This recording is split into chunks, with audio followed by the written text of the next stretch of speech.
assiste à un regain des luttes ces derniers temps. La riposte n'est pas encore à la hauteur des attaques qui nous sont menées, mais il y a quand même ici et là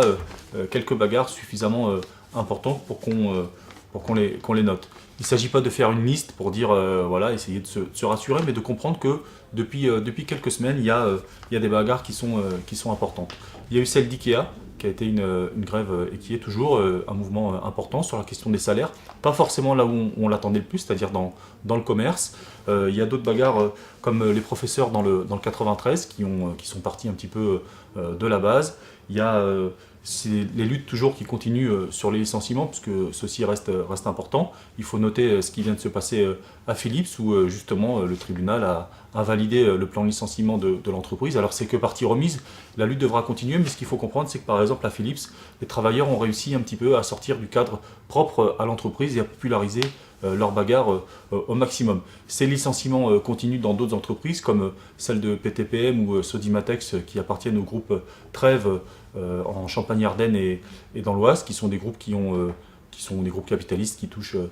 qui font des profits et qui en plus ont touché par exemple 55 millions d'aides publiques et où les salariés continuent de se mobiliser. Il y a les papeteries d'Alizay par exemple dans l'Eure qui continuent aussi. Il y a ici et là où il y a des plans de licenciement, des travailleurs qui se mobilisent. Il y a eu les grèves sur les chantiers de l'Atlantique, il y a toujours la grève des sans-papiers qui continue. Il y a par exemple au niveau des aéroports demain une grève qui va partir notamment sur Orly, a priori plutôt les contrôleurs aériens, mais aujourd'hui il y a au niveau des bagagistes une grève qui a commencé.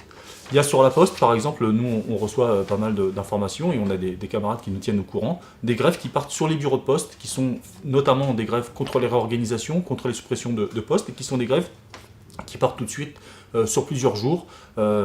en grève reconductible avec des assemblées générales, ce genre de choses. Donc tout ça est quand même assez important et vaut le coup d'être noté. Et à ça, il faut bien sûr ajouter ce qui est en train de se passer au niveau de Total. On a là une grève exemplaire à tout point de vue, non seulement parce que contre la fermeture du site de Dunkerque avec des suppressions de postes, avec un groupe qui fait des profits, 7,8 milliards pour cette année, plus de 100 milliards sur ces dernières années. C'est un groupe capitaliste qui s'en met plein les poches et qui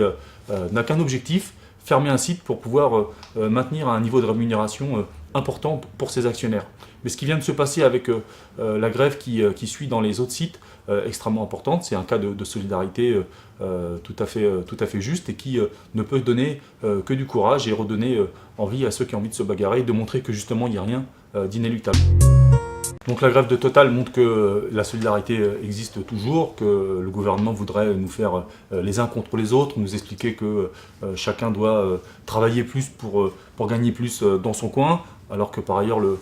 niveau d'heures supplémentaires a baissé, parce que justement la crise entre guillemets passe par là, mais que donc il y a une solidarité qui est tout à fait possible. Et nous sommes aussi bien sûr solidaires de la grève aujourd'hui des salariés de Total. Ce qu'il faut comprendre, c'est que si ces dernières semaines il y a un regain de lutte, c'est pas par hasard. Ça correspond aussi au niveau du climat à l'annonce d'une attaque importante qui a été faite par le gouvernement sur la question des retraites. Et si les bagarres actuelles ne sont pas sur la question des retraites, il faut penser que tout le monde l'a un petit peu en ligne de mire, là dans un coin de sa tête, et de se dire que face au mauvais coup qui s'annonce, eh bien effectivement, la meilleure façon c'est de commencer à lutter tout de suite. Et commencer à lutter tout de suite sur ce qui est en train de se passer dans son quotidien, mais que toutes ces luttes qui se font ici et là, il va bien falloir qu'elles s'unissent parce que pour gagner, il faudra le tous ensemble, c'est quelque chose c'est une nécessité. Et donc la question des retraites, notamment vers le 23 mars où il y aura la manifestation, doit servir de point de cristallisation de toutes ces bagarres et de comprendre que se bagarrer pour l'emploi, se bagarrer contre le licenciement, se bagarrer contre la précarité, contre les suppressions de postes, c'est la meilleure façon justement de défendre les retraites et de faire qu'il y ait cette jonction qui se fasse entre tous les salariés. Et au niveau de l'énergie, qui est un bien public, on le voit aussi bien pour le pétrole avec le groupe Total, mais pour le gaz, où on nous annonce une hausse des tarifs de 9% pour le 1er avril, c'est une volonté de la part des grands groupes capitalistes de répercuter sur les prix leur manque à gagner par rapport aux baisses de commandes qui sont liées à la crise. Et donc, c'est vouloir nous faire payer la crise à nous salariés. Et bien sûr, on est opposé à cette situation.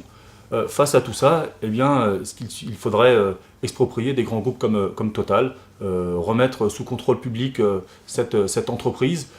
sans rachat, sans indemnité pour les actionnaires, et en faire un service public avec le gaz, avec l'électricité, un grand service public de l'énergie qui soit au service de la population et non pas au service des actionnaires.